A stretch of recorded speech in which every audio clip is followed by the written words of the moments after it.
Hello, everyone. I'm your host, Jermaine, and you are listening to the Radicalize Your Mom podcast, the podcast that will turn your mom into a Robert Glasper stan. I'm here with my guest today. Hi, I'm Geraldo Marshall. I'm here to radicalize my mom. Geraldo's on a personal mission to radicalize his own mom. Of course. How do we know each other? We know each other from high school. Yes, we went to high school together. We were 9 through 12 together. And then we recently reconnected because we did an event with Sam, because Sam is working on their project Cottage, which I don't know which episode is coming first, this one or the Cottage episode. Okay. I think Cottage episode is going to be put out first. Okay. But we met for their fun. We reconnected working on their fundraiser. I was hosting and you were performing. I was playing some music, yeah. What do you do? Can you tell people what do I do? I'm a musician. I'm an artist living in Brooklyn, New York. I produce music. I songwrite. I perform. I teach. Work. And you play instruments as well? So my first and primary instrument is the trumpet. I started that when I was 10. I picked up piano in college, and now I play a little bass, I play a little drums. The production thing kind of has opened up a whole world of possibilities. This is just the first thought in my brain. Prince's first instrument was guitar. Am I tripping? Yeah, probably. I mean, he sounded Purple Rain. Are you kidding me? Come on. Yeah, was it guitar or piano? Was Prince's first? I don't know, but he has this record called Piano on a Mic, where it's just like he's just singing songs with a piano and a mic, and it's awesome. If you haven't checked it out, it's a gem. Not a lot of people know that Prince record. It's a great one. I don't know it. Yeah. You know what? I when it comes to listening to different artists, I take my time and I dig into people's whole discography. I feel you. On my list of people whose discography I need to literally every single song listen to, Stevie Wonder. Stevie Wonder's at the top. Ooh, yeah. Ooh. So Stevie Wonder's.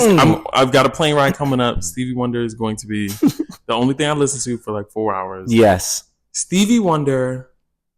I forget the other person. I don't want to look it up. It's Stevie Wonder, another person, and then Prince. Cool. Yeah. Yes. I mean, that's the thing with really good artists. It's you can really spend so much time on just one record. Yes. It's Stevie Wonder.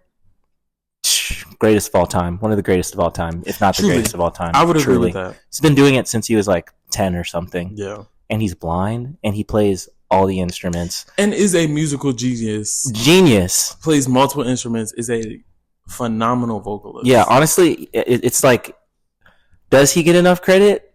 Honestly? I know he's one of the all-time, he's won one of the all-time Grammy-winning musicians out there, but honestly, Stevie Wonder for president, Stevie Wonder for mayor, Stevie Wonder on everything. I'm sick of old presidents. I love Stevie Wonder. Maybe Stevie Wonder could be I don't know, municipal, maybe he could be a park ranger. Yeah, Department of Treasury. I can't do 80-year-old presidents anymore. I think I've had it. Yeah, I've had it up to here. Dude, if you're 60 plus applying for president, just stop, kill yourself. Okay. Oh my god. I shouldn't. That was maybe too much. That was maybe too much. Can I? No, it wasn't. No, it wasn't. Okay. No. Okay. Thank you. Because you know what? This isn't just a Radicalize Your Mom podcast. This is a Radicalize Your Main podcast. Because I think you know what? Yeah. Take your own life. Take your own life. If you're thinking about applying for the presidential position, please don't. Yes. You know, 60s. Go get cancer or something. Go fish. Go jump in front of a train and jump realities. Go. Truly. Go. To bring it back though. So we did, like I said earlier, we did this fundraiser for Cottage because it is going to the French Folk Festival, and we were helping them raise money. I was hosting, you were performing. Watching you perform is such an exciting experience. Aw. Because I'm very long-winded, so give me a second. I think last year or the year before, I went to see Leon La Havas Oh, okay. Who, if you don't know her, she is a British singer-songwriter, and she's really smart, and she's really Yana great. Lahavas, yeah. I went to see her perform at some cathedral in New York. Ooh. It was immaculate. Let me tell you why.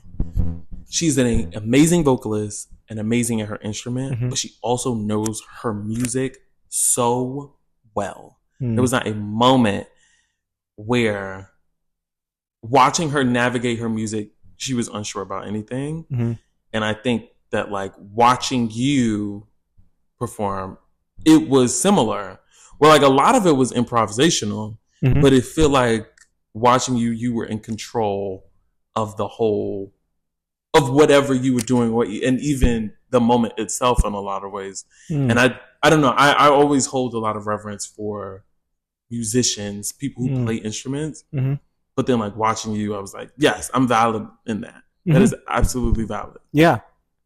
Well, yeah. I mean, I think anyone who's tapping into creativity, I've been doing this thing called the artist's way recently. I'm not sure if you know about it. I think you told me about this. Maybe I've been talking to people about it. Tell me about it. Okay, the artist's way. It's a book from like the 80s or something. I recently Doechii did it, and Doechii did like a bunch of interviews about it. And I saw her talking about it, and I was like, oh, this is cool. Maybe I should check this out.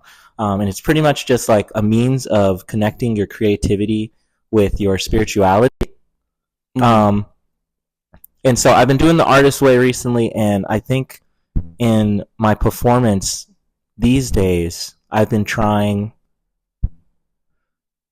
been trying to tap into, into God, and I think those creative forces that we were naming earlier, like Stevie Wonder, Liana Lahavis, did I say Prince. Stevie Wonder, Prince, all of them, I think their creativity was coming from a divine place, and that's why it kind of transcended all of these worldly things like race, religion, class, like sex, orientation. It just transcended all of that because it was coming from this place of just purity, of oneness. And you can feel that like when you see them perform. Do you think, because there was something that you said the night that we were I think it was after the show and we were just like talking or whatever. You said something very interesting about jazz. And you said how jazz was created by Black people and that there is a thread in jazz, from jazz to a lot of like musical understanding now. Is there any way, if you remember that specific, because I think I'm paraphrasing. Yeah, I don't remember what I said. Maybe it's a little too one. Yeah, I don't know, but jazz music, it's like all the modern styles we have today can kind of be traced back to jazz and blues. Yeah, and Black people. That's what you were. That's what you were saying. Can you open that up? Can you expand that? Expand? Yeah. So jazz, started in Congo Square, like in the late. What's it? Is it considered the 20th century? We're talking pre-1900. We're talking pre-1900. 1800s? Yeah, 1800s, late 1800s jazz starts. Congo Square, Louisiana, enslaved people or previously enslaved people are mixing this African rhythms from the drums, with European harmony, the harmonic system of European art music. So if we take those African rhythms and we add the European art music harmonic ladder, whatever system, we kind of come up with this music that's kind of like in between. It still has that spirituality from Africa, but it has this kind of like Western art music kind of framework, Yeah, I understand. And then like the 1900s happened, where like in ragtime, then we have like Louisiana, like not swing, but like fuck, I'm slipping because I'm on a podcast and I feel like I'm being recorded, Wait. But say what you're saying again. So you have ragtime. Then then what is it? It's like brass bands. It's not necessarily swing yet. I know what you're talking about. It's like Louis Armstrong and the Hot Five, the Hot Seven. It's like Louisiana brass bands on the street. We're getting some more rhythm in there, some more like percussive elements, and then you have like the blues, which is just, that's straight up spirituality. Right. It's just the black people singing about their experience being black people, which is tragic but also beautiful because we always find the beauty in things, and we're so connected to spirituality due to our being African that God is always there and is always watching and is always with us. So that comes through in the blues. From the blues, we have like rock music and soul music and R&B and pop music. You see what I'm saying? Like Elvis just took our music and made it right. You know what I'm saying? Am I making sense right now? No, you are absolutely. Don't. I know I'm leaving out details. Stress you out. But like, all music today can be traced back to black people. I strongly believe that. I feel like we don't get enough credit. They don't want to credit us. Our musical forms are being taken from us on a daily. Hence why Beyonce is doing this whole trilogy of like reclaiming these forms of music. You know what I'm talking about? I do. Yeah. I think, and we could talk a little bit about the Renaissance and Cowboy Carter and things like that.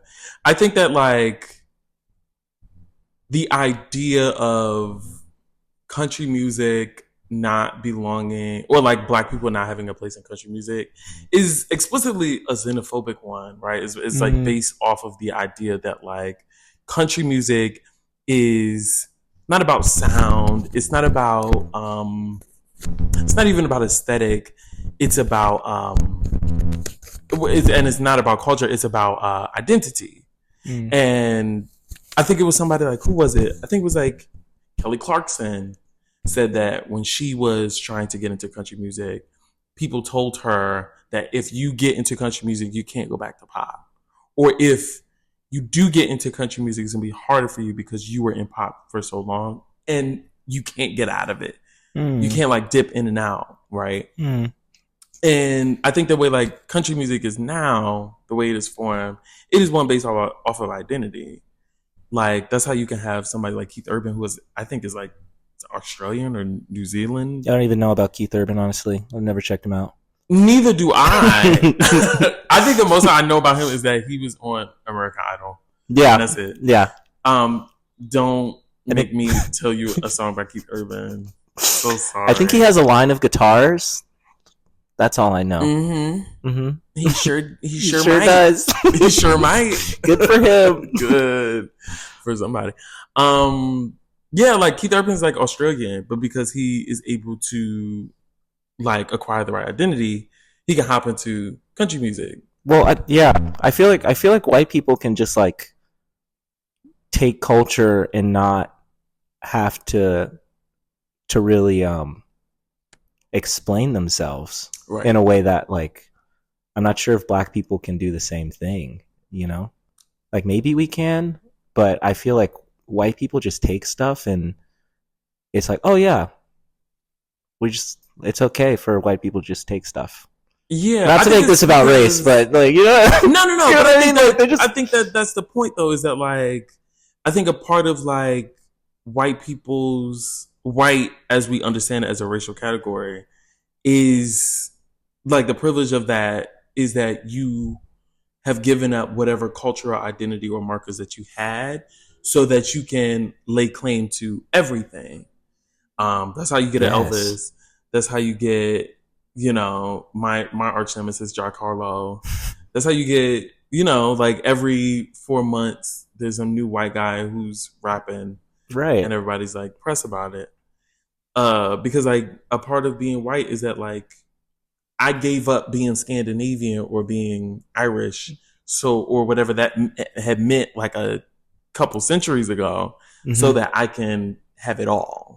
So I can have the world. So I can be the conquistador. So I can be the and I think Black Americans colonizer. anyway are in a very unique position to a lot of other people because so much of our cultural identity was created very contemporarily, and then also literally from the ground up, from like our experiences that we had when we were moved to and fro, and also that we were having in the moment. Even like Congo Square is like a good example, because I remember taking a trip to Louisiana. Yeah, New Orleans, and going to Congo like Square. Learning about that. Yeah, and being like, oh, this is where jazz, the birthplace of jazz, you know, quote unquote. Yeah. Because it's more complex than that, but yeah, dude. I mean, and it's like also black people, at least African American people, you know, we were ripped from our culture, our connection to Africa, and we were brought to this place. So like, we didn't necessarily willingly give up, you know, those elements of culture, but we were forced to kind of change them, and yeah, they were stripped and kind of watered down, and through the generations, you know, we get further and further from that. So now it's like, I mean, I don't know how you feel, but personally, whenever in high school, I used to feel, and even to this day, I feel more like the hyphen in African American than African or American. You know, because it's like, I'm not like, if you know, you meet some African people and they'll be like, oh, like, oh, you're African. Where are you from? I don't fucking know, bro. Yeah. Or even like, I have a lot, ever since I moved to New York, I have a lot of friends who are either like Haitian, love Haitians, by the way, love Haitian people. Cafe Erzuli, shout out. Who's that? Oh, Cafe Erzuli. Who's that? Oh no, it's a place, it's a venue. Oh, where? Awesome venue. You should go. Where is it? It's right off Myrtle. Okay, we'll talk about it later. We'll talk about it later. Let's not give away my longitude and latitude. But I have friends who are Haitian, and there is not a insecurity. I'm not insecure about it, but there is some type of like awkwardness sometimes of like hearing people talk about the places that they were born and the cultures that they have and the generations of people that live there and so on and so forth, and then not having a similar experience, but still having a black experience. Yeah, it's like, I'm as dark as you, but I just don't have that understanding of that culture or like that. Right. And I think that there is I'm not ready to share all of my opinions about identifying as black. Number one, I'm not Raven Simone. Don't Raven Simone me. I'm black. I'm not from every continent in Africa. Yeah. I'm black. I'm black. But I think over the last like couple of years, I have been having some thoughts about like what is black people's, what black, is? I don't know what you're about to say. What is a black person's place in like the global understanding of race and culture and things like that? And that is a later episode that I will discuss and flesh all of that out. But I think this back and forth is making me think about that as well. Yeah, I think, you know, it's like when you start to talk about music, you can't help but also kind of starting to talk about culture a little bit, you know, because especially when it comes to black people. Especially when it comes to black people, because it's like our experience. I think it's a really unique experience, you know, and I'm not like a historian or anything. I don't know the entire history of the world, but it just seems to me that when I think of black people, I think of some of the most beautiful cultures and music that there could be, not to rule out, you know, the contributions of paler cultures, but but, you know, I'm thinking Africa, I'm thinking Cuba, I'm thinking Brazil, I'm thinking, you know, I consider Korean people and Asian people also people of color, you know, so you know, all these cultures, like some of the most beautiful music and food and dance and innovative. Thank you. And the most innovative ways of doing music as well. Like you see some of these instruments from other places, and it's interesting because you would, in your mind, it's like, oh, that's just a drum. It's like, no, that's a completely different. No, instrument, like the way that you hit it, the size of it, Mm-hmm. what it does, what it's capable of, is Yeah. completely different. The And tree these it's made of, nuances. the animal skin that's used on Right, it, you know, the right. rhythm that's played on it, The you know. the meaning of why you play it in the first place. Mm-hmm. You know, a lot of that stuff is like deeply meaningful, and it exists within a context. Mm-hmm. It should be acknowledged. Yeah, it's spirituality, man. It's like underlying it all, like Yeah.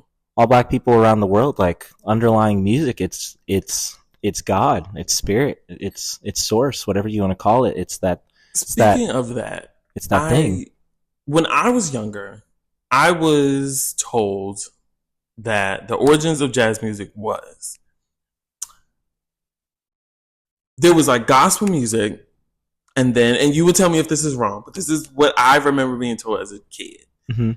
That gospel music was a thing, and that like gospel musicians would like go to clubs late night during like Harlem Renaissance era or whatever. Okay. And they would like play like revised versions of hymns at these clubs to make them like danceable. Yeah. Yeah, that makes sense for something like, you know, like. But I was told that was the origins of jazz music. No, that's not the origins of jazz. That came later in the history of jazz. Like that's definitely part of the history of jazz, but that's definitely not the source of jazz. I think, you know, because I think, and I don't know. I could be wrong. Okay, so for anyone listening, I could be wrong. I've been studying this music since I was like 10 years old. I have a master's degree in this music. Yeah. I love how you I did it. I could be wrong. I did it in undergrad. I've read books. But I could be wrong. Yeah, I could be wrong. You know, I could be wrong. It's not very likely, but there's a chance. But from my understanding, it was. Talk your shit. It was the freed slaves. You know, like black people, freed black people coming together to celebrate culture. And just because they were in America, you know, they were hearing all this European music all the time. Of course, that's going to influence what they're doing, you know, on their hand drums and what they're singing and whatnot. You know what I mean?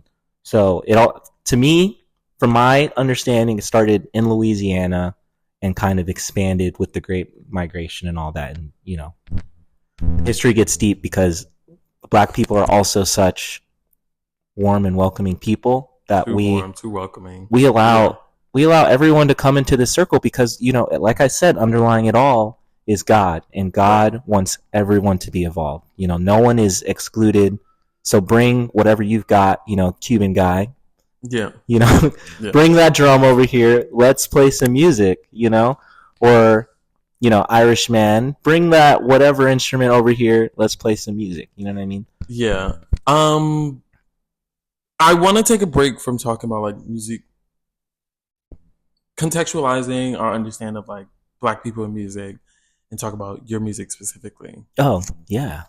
Ooh. What are your musical influences? If somebody has never listened to your music, how would you describe it to them? My music? So... Let me start by asking, when did you start doing music yourself? When did you start producing music yourself? I guess I started producing music myself in 2020 during the global pandemic. You know, like all gigs got canceled. Right. It was definitely a nebulous time for a lot of people. Thankfully, none of my people were hurt. Shout out to all the families who lost people. But for me, I was in upstate New York, and I was just like, oh, I have no gigs. I guess let me get into producing ? You know, and it's like, I guess I'll try to, you know, just make songs and stuff. And I don't know, I just kind of fell in love with it. I had so much time to do it, and I don't know. Yeah, I started writing these songs, just kind of, you know, kind of silly stuff, love songs and stuff. And then about a year later, like I got with some friends, and it was our first time getting together in like over a year. And my friend had a home studio, so we recorded these songs, and they turned out really nice. That project's titled Go Get Emotions, the 6-song EP. and it's kind of like is this the one with the cover of Y'all at the Lake or something yes, like that? Yes. Okay. I have that downloaded. I did not get a chance to listen to it. No, yes, that's it. It's 6 songs. We recorded it in a week at my friend's lake house, his studio in rural Pennsylvania. Word. We just met up there and hung out for a week and recorded these songs, and that was the first time I ever felt like, oh snap, like maybe I should songwrite. Yeah. You know? Word. Okay. So what would you say your musical influences are? Oh, right, the question at hand. No, you answered the first question. No, you got it. The influences, I mean, I'm coming from the jazz world, you know, like I would not be in touch with my creativity if it wasn't for jazz, you know, and going to study it. The trumpet, my biggest influences on the trumpet are John Coltrane, Miles Davis, Freddie Hubbard, Ambrose Akinmusire, and Marquise Hill. Those are some of my favorite like jazz musicians. But in terms of like what I'm going for now, which is kind of like an R&B, soul pop kind of thing. Yeah. Biggest influences are D'Angelo, Erykah Badu, Frank Ocean. You know what I'm saying? Like, you know what I'm saying? Yeah. Been listening to Mint Condition. Who did they? Mint Condition. Who did? Breaking my heart. Oh, duh. Oh my gosh. There's literally like a sniper on a roof with a beam on my head. My soul. Oh my gosh. That's getting cut. Duh. I should know who that is. Yikes. No, it's okay. It's okay. Yeah. So I'm a singer.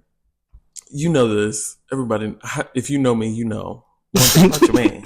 Jermaine's gonna sing. Yeah, we gotta write a song, man. Come on. Don't say it unless you mean it. I mean it. I mean it. There. No, yeah. We should do it. Yeah. I'm there. I'm a singer and I love listening to like very vocally interesting music. And there was a long time where getting into jazz was tough. Getting into jazz was tough. And I know that it was important. I know that like it's good for my ear, but I just could not. I just don't know what the hurdle. I just didn't know what the hurdle was to get into it. And one day I got invited by somebody who I was dating to a free concert at Lincoln Park, I think. Okay. To listen to a French jazz band called Cortex. Cortex, yes. Yes. Oh, cool. I saw them and I was like, let me listen to a little bit of their music before I go. And I was listening to it and I was like, no. I'm not doing a good job of listening. What do you? Because I was just like, I think the way I listen to like vocal music or like vocally, or the way I listen to music that I know is by becoming familiar with it and like listening to it multiple times over. And then like the first listen, you know, is the first listen. Then the second listen is, okay, what is the melody? Second listen is, the third listen is, okay, what are the words? Okay, what are the layers to these harmonies, you know? Okay, like how many... You listen to it a lot, huh? Yeah. Yeah. And I think that like, that's why I like good music. Because good music rewards you listening more. Yeah, that's true. That is so true, man. Good music is not... Good listening to good music is a rewarding experience. Yeah. Or it should be anyway. Yeah. Some of my favorite music I didn't like upon the first listen. The first listen, I was like, this is weird. Right. And then I listened to it again, I'm like, actually, what? And then the third listen, you're like, holy fuck, this is genius. And then eventually, like, once you feel like, oh, I'm so allocated to this song, then you listen to songs not for itself even as a whole. Then you start listening to songs like, I am literally just listening to this song for the lower harmony. I'm only listening to the song for the lower harmony. That's now. Deep. That's like a musician listening, man. Like, I'll listen to a song and be like, oh, I'm only going to listen to the bass. Or, I mean, but that is what it needed to be, right? Is when I like sat down and I was like, okay, I'm actually going to listen. What is the melody? What are the, like, can I identify the instruments? And I can't always, but that like, it is a rewarding experience to like go back and listen to Robert Glasper's like instrumental album and like, oh, like I'm understanding now. Yeah. Like it feel and ever since like listening to jazz music and understanding it, it feels like you have a house and somebody just kicked down a wall and you're like, I did not know I had all of this. I didn't know my house was this big. It feels like somebody just tore down the wall and just made my house like twice as big. Yeah, free your mind, Radicalize your mom. Are you kidding? Radicalize my mom and my mind. Yeah, you want to feel, man. Radicalize your music. I love hearing you talk about this because it's just like I know exactly what you're talking. I feel the same when I listen to something that's like challenging or just like pushes me in a different direction. You know, that's another portion of it. I mean, I've listened to one song of yours called "The Try," and I so enjoy it. I love listening to that song. Thank you so much. I love the trumpet melody in it. It's so good, and the hook is immaculate. It's so good. Thank you. We were cooking on that one. Truly gourmet chef's kiss. But I forget what I was about to say because I started gushing over the song. Yeah, I forgot what I was about to say. I don't even know. Yeah, just quick shout out to my big pal, and he's helped me so much on The Try and the rest of this album that's coming out. I think July 12th is the date it's coming out. Mood Swings. That's next week. Yeah, it's like a week or two away now. Do you want to talk about like what has your experience been in the album? What do you, for like people who want to listen to it, what should they expect from it? Well, the 3 singles are out. Wait, but quick shout out to my big collaborator Andrew Tasheen, who lives out in LA. Amazing drummer and producer and guitar player. Now, real quick before you move on, I'm gonna do a little bit of journalism, and I'm gonna push you, and maybe even attack you. Attack me, do it, just so I can. Let's see what happens. Maintain my journalistic integrity. Please. You need to put that shit on Tidal. It's not on Tidal? It's not on Tidal. Really? Yeah. Oh, okay. Really? Because when I saw it on Instagram, I was like, great, I'm going to go listen to it on... Oh, it's not on Tidal. Oh, shit. Okay, Tidal. I'm going to get it on Tidal because Tidal has the highest... Tidal. Get it on Tidal. Okay, I'm going to get it on Tidal. Sorry about that. I'll get on Tidal. Find a way to forgive you. Yeah. Okay, but you need to be held accountable. Yeah, I did not know it wasn't on Tidal, but, that's the thing when you're an independent artist and you're doing it all yourself, it is really difficult to just like dot the I's and cross T's. You know what I mean? Because it's like there's so much you're thinking about, and it's like art is so personal. So you're trying not to be so personal while also like delivering and executing these ideas. Right. That you miss small things like, oh man, I forgot to upload these lyrics, or right. You know what I mean? Like, didn't put it on Tidal, like, huge, Right. I mean, that's real. Yeah. That's real. I'm glad you got the opportunity to talk about that. And, I mean, since we're here as well, I also want to ask you about... I'm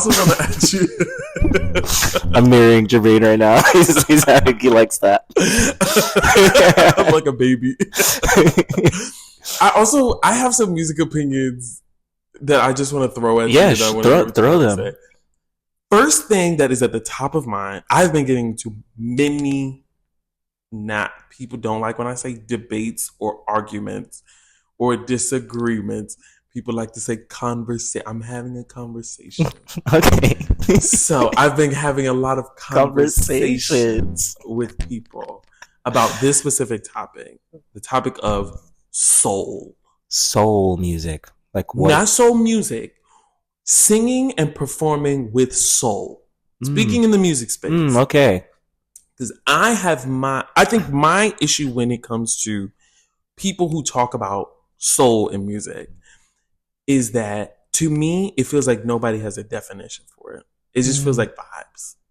That's been always my biggest gripe with people who talk about soul. I feel you. Okay, wow. To you, what is your definition of soul in music? And what do you think the general understanding of soul in music means? Those are 2 questions. Those are really good questions because I don't think I've really thought about that.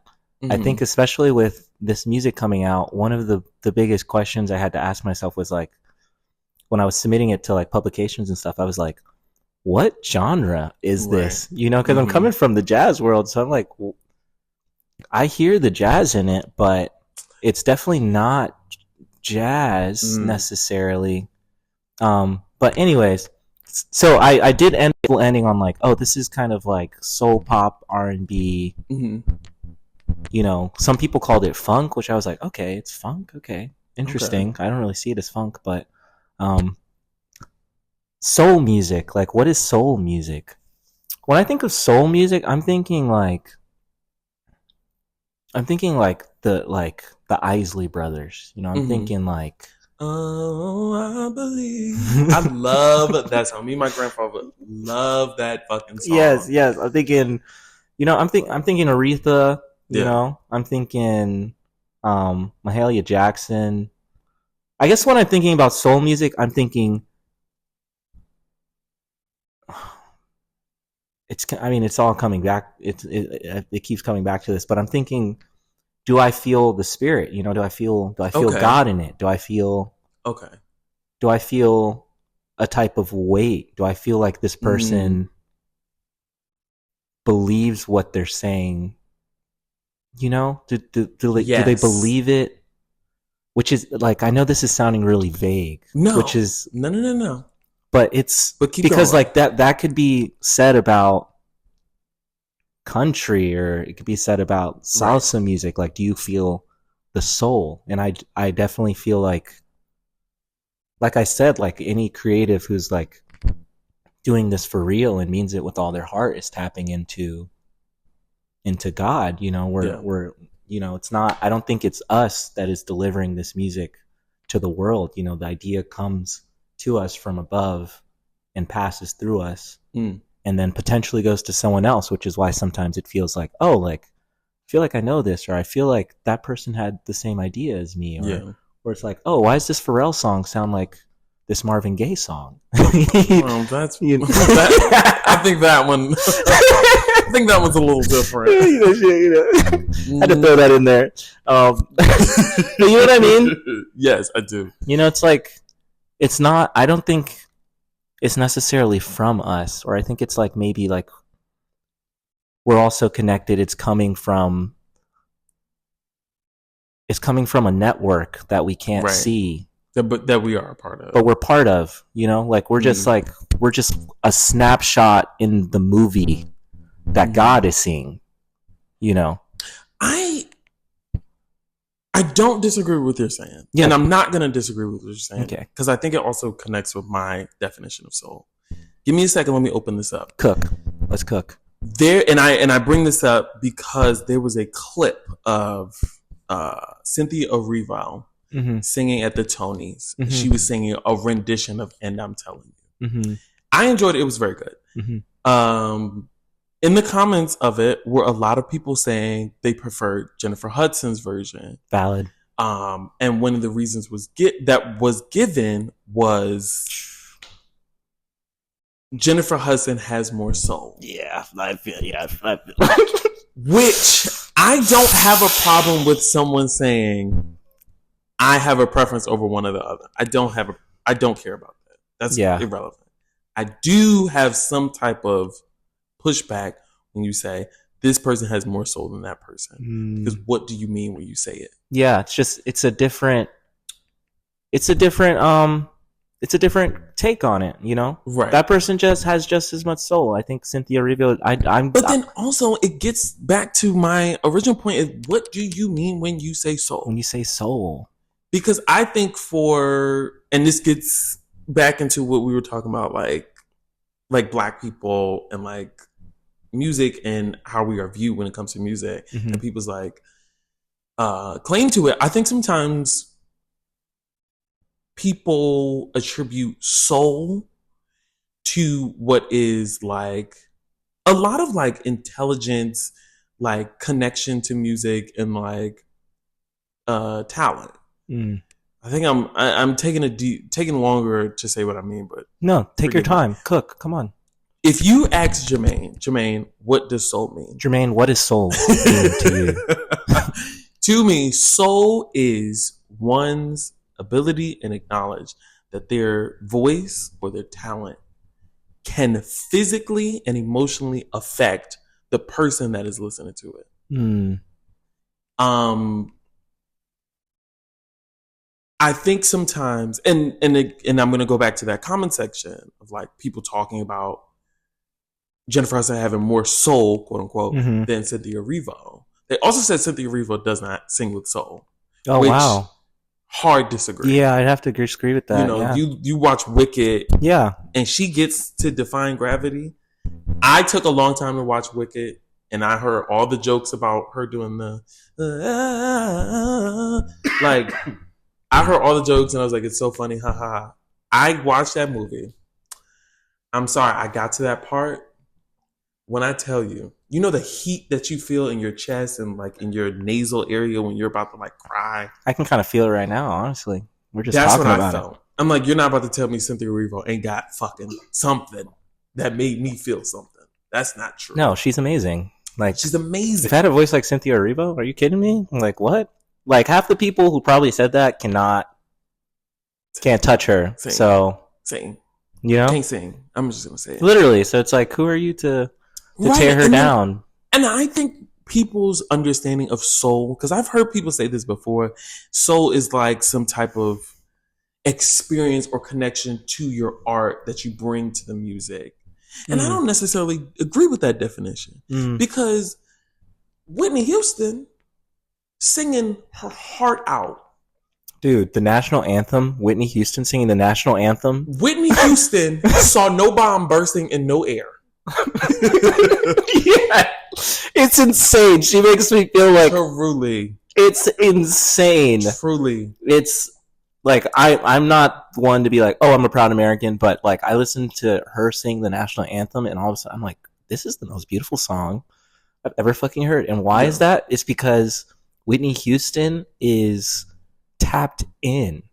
You know? She's fucking Whitney tapped Houston in. Has as a person who like grew up singing in church where like a lot of gospel music, I'll say then, I don't know about now, because I don't listen to gospel music now, but a lot of gospel music came from a place of like, my objective as a performer and singer is to get an illicit, emotional, and yes, a physical reaction out of the person who is listening to it. Yes, they're leading worship. Truly. You know, it's like, if I don't believe with all my heart, how can I expect you to believe with all your heart? Exactly. And I think that it is not necessarily even about connectivity to the music or the lines, because there are jazz singers who don't say English words, who still sing with conviction and sing with an intention to move you and to connect with you. And I think that is what soul is. It's not this like nebulous thing. Like, I think that there are people who compare Cynthia Erivo singing I Am Here from The Color Purple to Fantasia singing I Am Here from The Color Purple. My mom being one of those people. My mom would say up and down that she loves Fantasia singing I Am Here. Yeah. And I would say I have a preference of Fantasia over Cynthia Erivo. Yeah, I do too. Yeah. But I think what people are attributing to soul or like some connectivity to the words, it's like familiarity and tone and connectivity and like musicality. Like, I think that there is this misconception that like to sing with soul or to be a soul singer or to be like a Fantasia is to have no training and like definitely not. And I bring that up because I'm getting all over the place. No, I love it. But I think something that I hear a lot is that like, oh, Cynthia Erivo is technically correct, but Fantasia sings with a conviction and experience that the song needs. And I'm sitting up like, that's not true. Fantasia's singing technically correct. Fantasia is singing technically correct. Fantasia is singing with technique. Yes, great technique, wonderful. Exactly. That's exceptional how Fantasia technique. Can sing the way that she has since you and I were and for so long, a digit year old. Literally. Well, and sing the exact same. I also think, you know, like Cynthia Erivo is she's the new generation's version of that. Like, you know, you have kids who are 10-year old who are seeing this movie for the first time, and that is going to stay with them for their life, because this is their first time seeing the movie. This is the first time experiencing this story and seeing this wonderful performance. Like, she's the new Jay Hudson to them, you know? Yeah. And there's something powerful in that. It's like she's not the same. I don't think it's fair for us to really compare the two, honestly. And I also think that like a lot of the times it diminishes the people that you think you're complimenting to. Right. It's also like Jay Hudson at the time, I'm not sure how old she was, but she was younger, right? And it's like that was a huge deal for her at the time, you know? And now this is a huge deal for Cynthia Erivo. I don't think it's fair for us to try and compare these two really amazing singers. Especially, I'm okay with the comparison. I don't care for the diminishing. Right? That's what I'm saying. Natural and fine to like have preferences in art and compare and contrast and like debate and like sit with these things. I think it becomes absurd when you're talking about, oh, this person has more. Yeah. Soul. That's so vague. Like, it's vague, and it also is like it's a. I'm a spiritual person, not very. Yes, I am. That's not true. Why am I lying? Are you? Jermaine, are you radical, bro? Maybe. I think also I'm Jewish, so being a radical Jew is kind of like, girl. There's some radical Jews right now. Yeah. Yeah. What kind of radical Jew are you? Woo, woo. Oh my God. Yeah. We gotta maybe pause right there. Let's put some water on this podcast. You know. But I think it is very experienced. It's very offensive to like the lived humanity of somebody to say that they don't have soul. Right? It's like, what do you mean? It's like I'm just as connected to God as she is. Are. Yeah. It's like we're no different. And I think that like this metric of soul is so vague and it doesn't mean anything, and people don't know what they mean. Then it's so hard to pin people down on these definitions, and then how do you quantify it? And then Cynthia also probably listened to Jay Hudson's version so much. You know how many times she probably heard that? Yes. Like, so she's probably thinking to herself, like, I don't know. There's been times when it's like I've had to play a song and it's like they want it in the style of, or they want it like that, and it's like, listen, man, like I'm not a carbon copy. I can get it pretty close, but it's never, you know, like in jazz music. One of the things we do these transcriptions, which essentially we like learn a solo from start to finish, note for note, and you can learn every note of a Miles Davis solo, but you will never have the same soul. You'll never have that same spirit. You'll never have the weight of it. You know, that lived experience that he's bringing when he plays those notes. You know, so I can get it sounding technically correct and really good, but you know, I eventually reached the point where I'm like, well, that's it. Like that's as far as I can take it. Like I'm not him, you know, or I'm not her. And Cynthia Erivo is not Jay Hudson. Like no matter how much she might copy, like she probably could sing Jay Hudson's version note for note. Like thinking about it, she's probably done the same thing. But she's like, that's not me. That's Jay Hudson. I need to sing it like Cynthia's gonna sing it. Yeah. You know? And that's what whether you look forward to as well. Exactly. And I think that a journey that I had as a singer is that like I would listen to some of my favorites, like Tina Marie, Anita Baker, nice, Whitney Houston, yes, Brandy. I would listen to all of these people and be like, "Oh, I can't run like Brandy. No. Oh, I don't Brandy. have. I can't wail and scream like Tina Marie. Maybe my tone isn't as good." But I think the moment I freed myself up to be me is having the curiosity and the respect for myself to say it's a good thing actually that I'm not those people and I can't do what they do. Yeah. Because how else would I discover what I can do? Yes. If I'm sitting up looking at somebody else. Yes. You know? Yeah, we were given individuality for a reason. I still don't quite understand why, but you know, it's definitely, that's what we're dealing with in this lifetime, and we have to accept it and embrace those differences rather than like pitting one another against each other, especially as Black people. And I think especially as Black people, like we have to be very careful with how we use words, you know? Yeah. You know, because we've, you know,